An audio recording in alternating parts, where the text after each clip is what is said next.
오늘도 초막절 사건 계속 그 내용이 이어지고 있습니다. 사실 8장 12절에 예수께서 또 말씀하여 이르시되 나는 세상의 빛이니 나를 따르는 자는 어둠에 다니지 아니하고 생명의 빛을 얻으리라. 이 메시지가 어저께 우리가 묵상했던 누구든지 목마르거든 내게로 와서 마시라. 나를 믿는 자는 성경의 이름과 같이 그 배에서 생수의 강이 흘러나오리라. 이 예수님의 그 메시지, 그 두 메시지가 초막절, 요한복음 7장에서 그 초막절이 배경이잖아요. 그렇죠? 그 초막절 때 그 행했던 두 가지 의식, 그렇죠? 그 의식과 딱 이렇게 맞춰서 예수님께서 말씀을 선포하시는 것이죠. 그 당시에 그 실로암에서 물을 길러다가 그 제단에다가 쏟는 그런 물의 의식이 있었고, 또 밤에는 등불을 밝히는, 빛을 밝히는 그런 그 두 가지 의식이 있었는데, 바로 그런 모든 의식에 그 내포되어 있는 그 메시지, 그 메시지가 바로 성취되었다. 바로 너희들이 그렇게 고대하고 기다려왔던 그 정말 하나님의 그 약속의 그 말씀이 이렇게 성취되었고, 그래서 나에게 와서 마시라고 말씀하시고, 오늘은 내가 세상의 빛이다. 너희들이 밝힌 그 등불이 바로 나다라고 말씀하신 거나 마찬가지죠. 자, 이것이 이제 명절 끝날에, 그죠? 큰 날에 예수님께서 외치셨다. 이제 그 내용이 쭉 이렇게 연결되어지는 말씀이고, 어저께도 그래서 예수님의 이런 그 주장과 예수님의 그런 그 등장으로 말미암아 거기에 모여있던 모든 사람들 안에 엄청난 그런 분쟁이 일어났습니다. 그렇죠? 논쟁이 일어났죠. 예수는 과연 누구냐? 어떤 사람은 그리스도다. 참으로 그 선지자다. 하나님께서 보내신 사람이다. 라고 얘기하는 사람도 있는가 반면 아니다. 그렇죠? 어떻게 갈릴리에서 선지자가 나오겠느냐? 계속해서 이렇게 그런 의견이 갈리는 상황. 그리고 배후에서는 종교 지도자들이, 대장들과 또 바리새인들이 아랫사람들을 보내서 예수님을 잡으려고 하고, 그렇죠? 이런 일들이 막 지금 함께 진행 중에 있는 것이죠. 그래서 오늘도 그 어떤 논쟁이 계속 이어지고 있습니다. 예수님의 이런 주장에 대해서 바리새인들은 너가 너 스스로를 향해서 얘기하니까 너의 증언은 참되지 못하다. 그래서 예수님의 말씀에 대해서 이렇게 또 문제 제기를 하니까 거기에 대해서 예수님께서 또 예수님의 말씀이 왜 문제가 없는지, 너희들의 율법의 기준에서도 문제가 없는지, 그렇게 그 말씀을 또 이렇게 그들과 함께 논쟁하시는 그런 예수님의 모습을 보게 됩니다. 사실 이 이야기는 지금 좀 더 진행이 되죠. 8장 끝까지 진행이 되면서 사실 파국으로 치닫습니다. 결국 오늘도 예수님께서 아버지 얘기를 하셨어요. 그렇죠? 너희가 내 아버지를 모른다. 하나님을 모른다는 얘기죠. 그 얘기랑 이제 연결되어지면서 아버지가 예수님께서 너희들의 아버지는 마귀다 라는 얘기까지 이제 이렇게 너무나 이제 악화됩니다.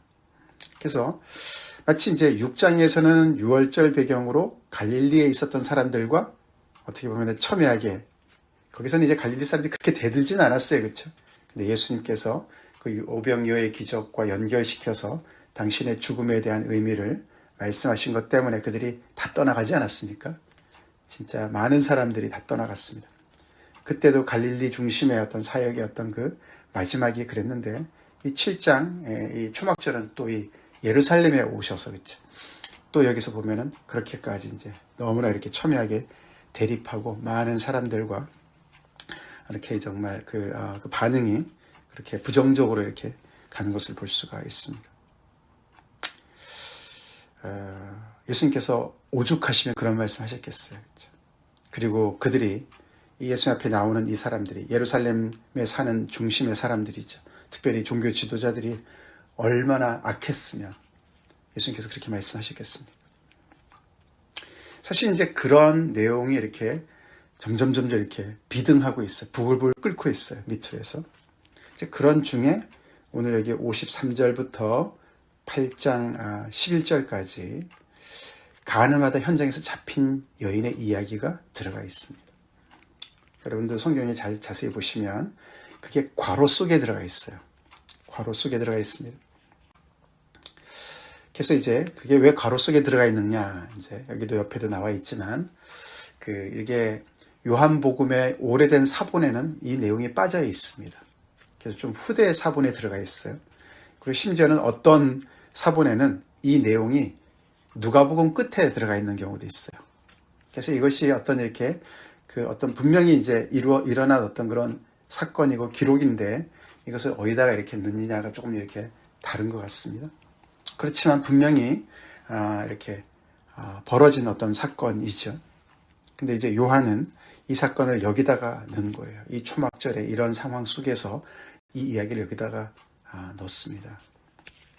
사실 앞뒤로 봤을 때 너무나 적절한 위치라고 우리가 판단이 듭니다. 마치 앞에서 그렇죠. 누구든지 목마르거든 내게로 와서 마시라. 그 예수님의 초대와 나는 세상의 빛이다. 나를 따르는 자는 어둠에 다니지 아니하고 생명의 빛을 얻을 것이다. 이 예수님의 선포에 이 선포가 그냥 추상적인 얘기가 아니라 그냥 듣기 좋은 얘기가 아니라 어떻게 보면 실예를 보여주는 거죠. 어떤 구체적인 사건에 이렇게 어떤 한 사람을 어떻게 보면 보여준다 볼 수가 있습니다. 가늠하다 현장에 잡힌 이 여인, 죽은 목숨이죠, 그렇죠? 죽은 목숨입니다. 율법에 의하면 당장 직결 처분, 돌로 쳐 죽임을 당해야 되는 그러한 운명에 처했던 사람이었습니다. 그러나 어떤 이유에서든지 예수님 앞에 나와서 그 사람은 어떻게 했습니까? 새 생명 얻었습니다, 그렇죠? 다시금 기회를 얻었습니다. 예수님께서 나도 너를 정죄하지 않고 너는 다시 범죄하지 마라. 죄를 범하지 마라. 그래서 그 여인에게는 새로운 인생의 기회가 열렸다는 것이죠.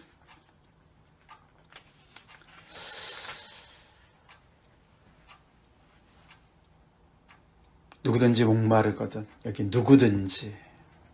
우리가 목마르다 이런 표현은 참 이렇게 비유적인 표현이에요. 그렇죠? 우리 인간의 근본적인 목마름이 있습니다. 그렇죠?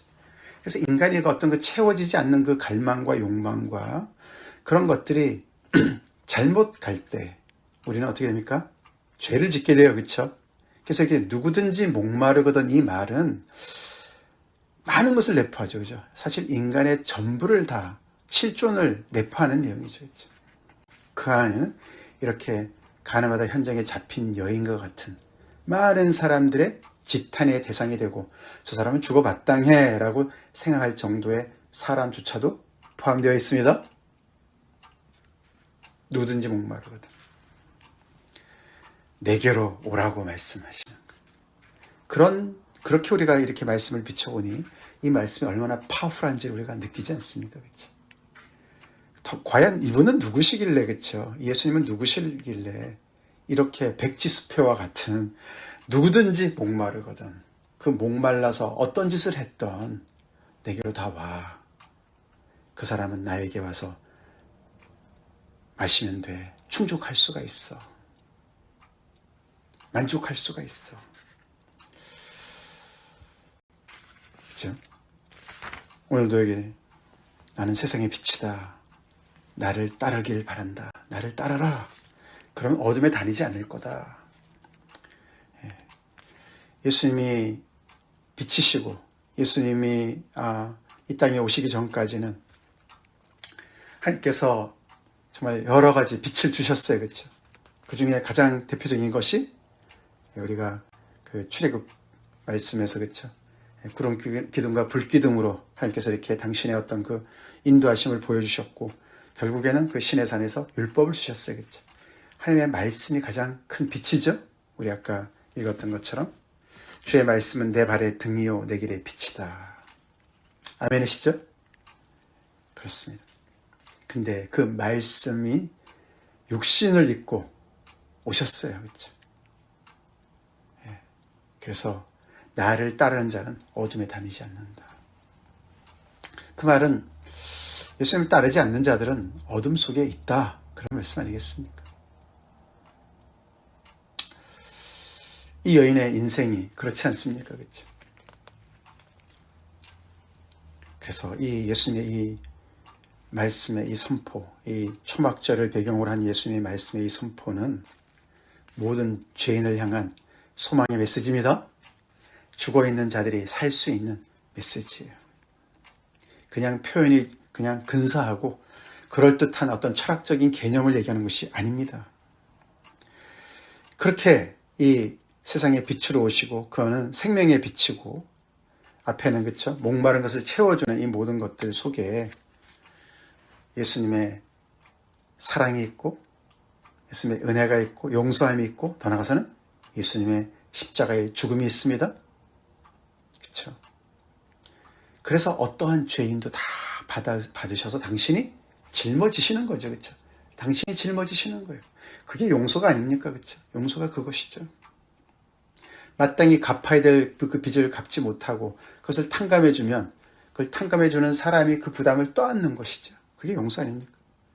이 모든 과정 속에서 예수님께서 결국은 나도 너를 정죄하지 않는다. 당연히 율법에 의하면은 정죄를 받아 마땅한데도 그 정죄를 예수님께서 정죄하지 않는다. 그 말은 용서하신단 말이에요. 그렇죠? 용서하신단 말이에요. 죄를 용서하시는 분은 하나님밖에 없으십니다. 그렇죠? 밖에 없어요. 그 예수님께서 그 죄를 떠안으시는 것이죠. 사실 그런 측면에서 이 여인의 말씀을 우리가 이렇게 먼저 이해를 해보고 구체적인 사건을 가만히 보면은 예수님께서 왜 이렇게 그 당시 종교 지도자들을 향해서 이렇게 정말 분노하셨는지 우리가 알 수가 있어요. 서기관들과 바리새인들이 이 여인을 잡아왔습니다. 그렇죠? 이 서기관들과 바리새인들은 자기들이 율법을 수호한다고 생각을 당연히 했겠죠. 그랬었습니다. 그렇죠? 그 일을 했죠. 그래서 백성들한테 율법을 가르치고 우리는 이방의 빛이야. 하나님의 정말 그런 말씀을 하나님의 그 정말 말씀을 가지고 있는 등과 우리의 빛인 하나님의 말씀을 우리가 가지고 있는 그런 자들이야 라고 계속 가르쳤겠죠. 근데 오늘 여기 등장한 이들의 모습은 결국은 그 율법을 이용해서 자기들의 그 정말 그 적이라고 간주한 예수님을 제거하기 위해서 결국은 이렇게 음모를 꾸미는 거 아닙니까? 그렇죠? 음모를 꾸며요.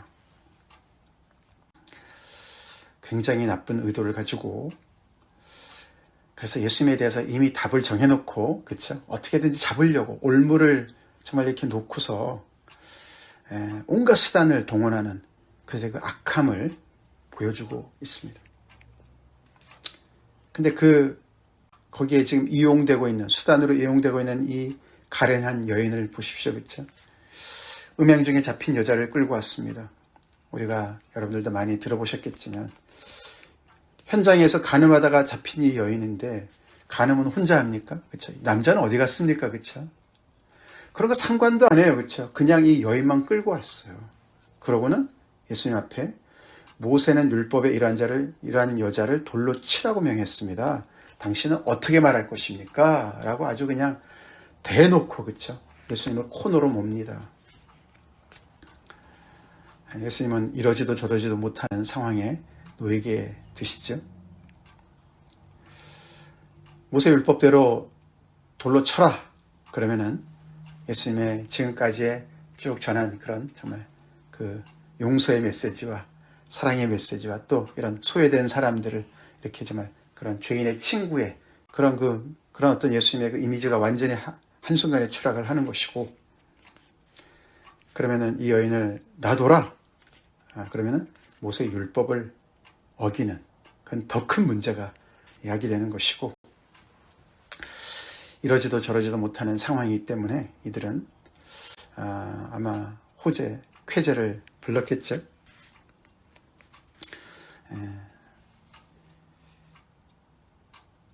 그런데 이제 예수님께서 그런 상황에서 어떻게 하시는가를 우리가 보면 조금 이해가 안 되는, 그렇죠?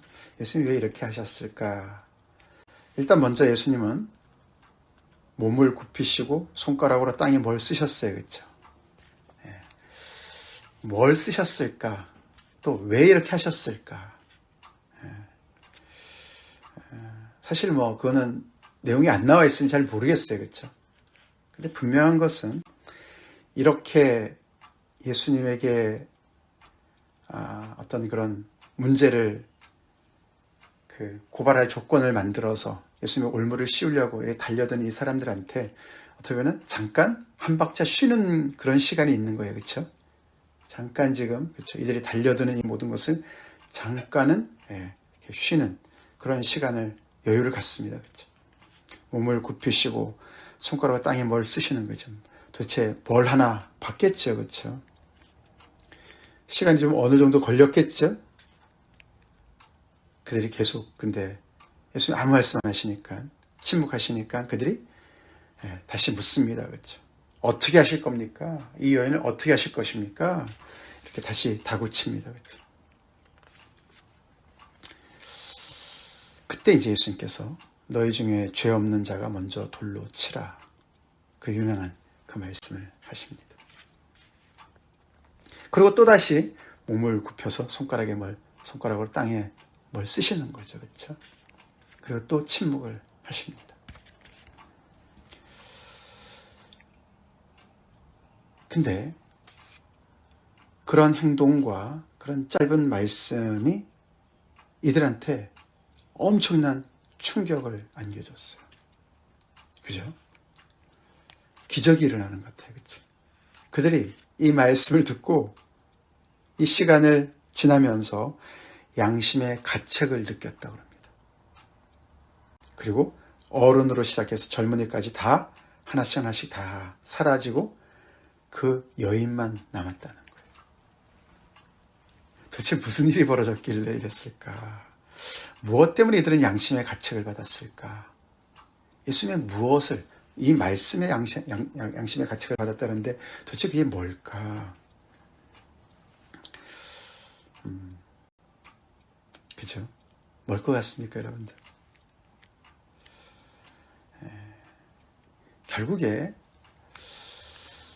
이 율법을 수호한다고 자처하는 이 사람들이 율법을 들이밀었지만 결국 이제 율법으로 이 여인을 그죠?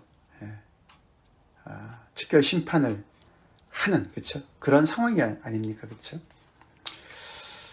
그래서 그들은 율법에 의거해서 마땅히 자기들이 해야 될 일들을 하는 그런 과정 속에서 예수님을 이제 이용하는 것인데 예수님은 그것을 살짝 방향을 돌리신 것 같아요. 그렇죠?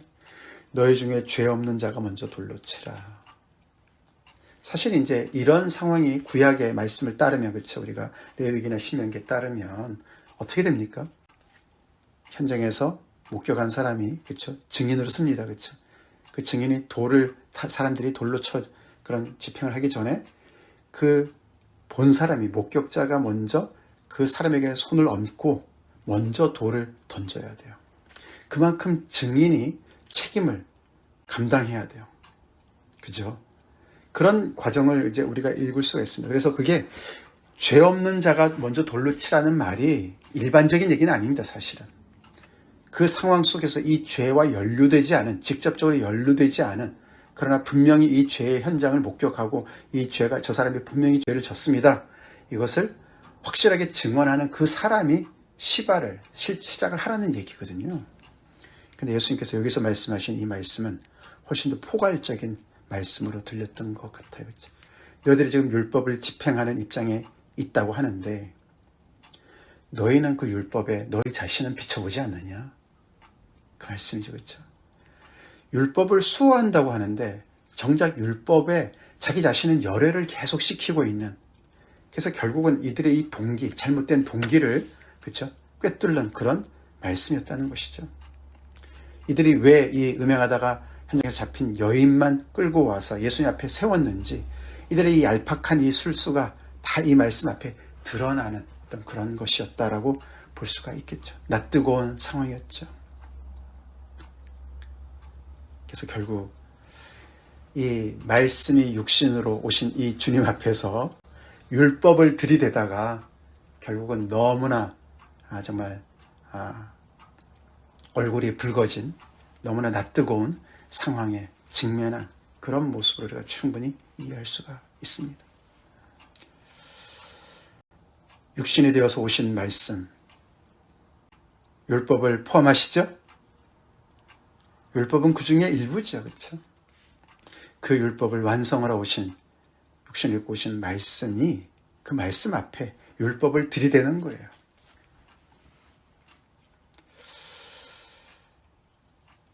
그러니까 이게 보통 문제가 아닙니다. 그렇죠? 서기관들과 바리새인들의 이런 태도,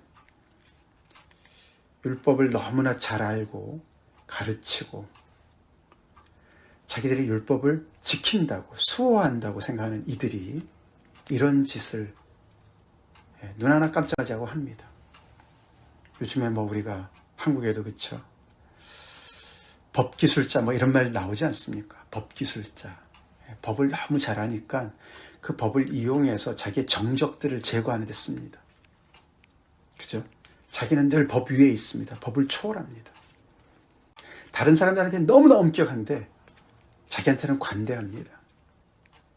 예수님이 그래서 결국 이들한테 너희 아버지는 하나님이 아니고 마귀야 라고 말씀하시는 거에 그 핵심이 있죠. 말씀을 소유한 이 백성이 이방의 빛으로 서야 되는데 정말 하나님의 말씀으로 등을 삼고 빛을 삼아서 그들의 좀 어둠을 비추면서 빛 앞으로 점점 더 가까이 가야 되는데 오히려 그들은 그것을 가지고 정죄의 칼로 쓰고 있어요. 이들은 어둠 자체가 되어 가고 있습니다. 그리고 사단이 하는, 마귀가 하는 고발하는 일만 하고 있어요. 사단의 원래 뜻이 그거죠. 중상모략자예요. 네, 중상하는 자라는 뜻이에요. 고발하는 자의 뜻이에요. 그게 사단의 뜻이 그렇습니다. 그래서 예수님께서 이들과 결국은 첨예하게 대립할 수밖에 없으시죠.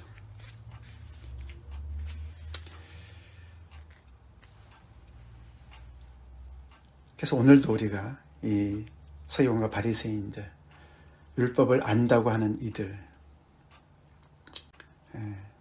그들은 결국은 이렇게 어둠 속에 있으면서 빛을 거부하고 빛의 이 역사, 사역을, 하나님의 예수님의 사역을 계속해서 부정하려고 하고 자기들의 그 어둠 속으로 사람들을 끌어들이는 그런 일을 하고 있습니다.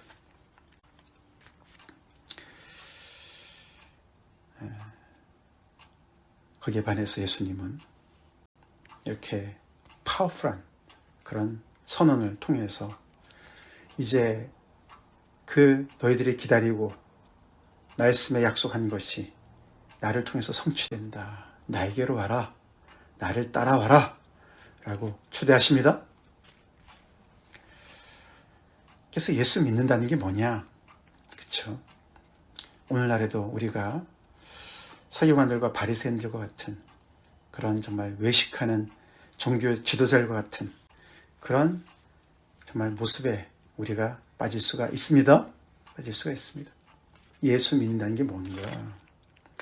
내가 정말 예수님 앞에 나가서 정말 그 예수님을 따라서 어둠에 다니지 아니고 생명의 빛을 얻은 사람으로서 빛의 자녀로서 살고 있느냐? 이 빛이 우리가 앞에서도 봤지만 정말 얼마나 따뜻한 빛입니까? 그렇죠? 따뜻한 빛이에요. 이 여인에게 예수님이 말씀하시는 것을 보면 그렇지 않습니까? 여자여, 너를 고발하던 이들이 어디 있느냐? 이 여자여, 이것은 예수님께서 어머니한테, 그렇죠? 마리아한테 여자여, 내 때가 이르지 아니하였다. 똑같은 표현이에요. 이것은 낮춰서 하는 얘기가 아닙니다. 그래서 예수님이 너희는 육체를 따라 판단하나 나는 아무도 판단하지 않는다라고 또 15절에서 말씀하시는 것과 또 연결이 되어지죠. 예수님은 정말 말 그대로 죄는 미워하시지만 죄인은 미워하지 않으십니다. 이 여인에게도 인격적으로 대하시는 거예요. 여자여. 이 여인이 정말 엄청난 죄를 졌죠. 혼자 짓는 건 아니었지만 엄청난 죄를 졌습니다. 그리고 뒤에 보면은 이런 죄를 또 범치 말아라. 상습범이었던 것 같습니다. 아니면은 창녀였든지. 정말 그렇죠. 근데 그 여인한테도 그렇죠. 너가 죄 졌느냐? 묻지 않습니다. 그렇죠? 그냥 너를 고발하던 이들이 어디 있느냐? 너를 정죄한 자가 없느냐라고 묻습니다. 그리고 그냥 너를 정죄하지 않는다 나도. 그를 정죄하시고 돌을 던지실 유일한 분이신데, 그치, 예수님? 예, 그에게 너를 정죄하지 않는다. 구원의 빛이었습니다. 생명의 빛이었습니다. 예수님께로 나아가는 자는 생명을 얻습니다. 죄사함을 얻습니다. 새 삶을 얻습니다. 그리고 그렇게 그 어둠에 다니지 아니하는 그런 정말 완전히 새로운 출발을 하게 되는 것입니다. 어저께도 누구든지 목마르거든 내게로 와서 마시라. 그것은 그 배에서 생수의 강이 흘러넘치는 것이 성령을 얘기하는 것이고, 어둠에 다니지 않은 생명의 빛으로 다니는 이러고 모든 것들이 다 예수님의 죽음과 예수님의 영광을 얻는 것과 직결되어져 있습니다. 그냥 율법은 지시만 하는 거고 보여주는 것이지만, 말씀이 육신이 되신 이 예수님은 그 모든 하나님의 뜻을 성취하시는 분이십니다. 그 모든 것이 다 그 말씀대로 이루어질 수 있도록 모든 대가를 지불하시고, 그 말씀이 우리의 삶 가운데 그대로 나의 것이 될 수 있도록 정말 섬겨주신 분이시죠. 이 예수님 우리 잘 믿읍시다. 예수님 앞에 우리가 나아가서 정말 목마르지 않는, 또 어둠에 다니지 않는, 우리의 과거의 그런 모든 것들이 다 있다 할지라도 주님 앞에 가지고 나가서 해결받고 새 삶을 얻는 우리가 됩시다. 다 같이 기도하겠습니다. 주님 감사합니다. 계속되는 초막절에서의 예수님의 말씀과 또 그때 일어난 일들을 보면서 참으로 예수님과 첨예하게 대립했던 그 당시 종교 지도자들의 모습을 보며 경각심을 갖습니다. 저희 또한 아버지 하나님의 말씀을 소유한 자들로서 그 말씀을 다른 사람을 정죄하는 칼날로 쓰고 있지 않은지, 내 자신에게는 적용하지 않으면서 주님 악해지지 않는지 돌아봅니다.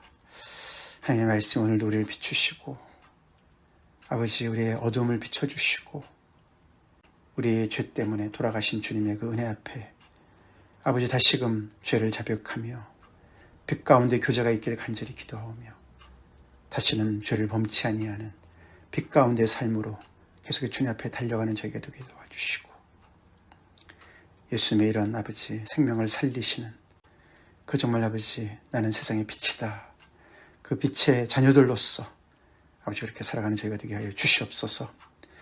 어두운 지금의 이 시절을 또 아버지 하나님의 정말 교회가 정말 아버지 점점 더 정말 아버지 참 이 어두운 시절에서 정말 그 역할을 감당할 수 있도록 주님 역사해 주시옵소서. 예수님으로 간절히 기도 올리옵나이다. 아멘.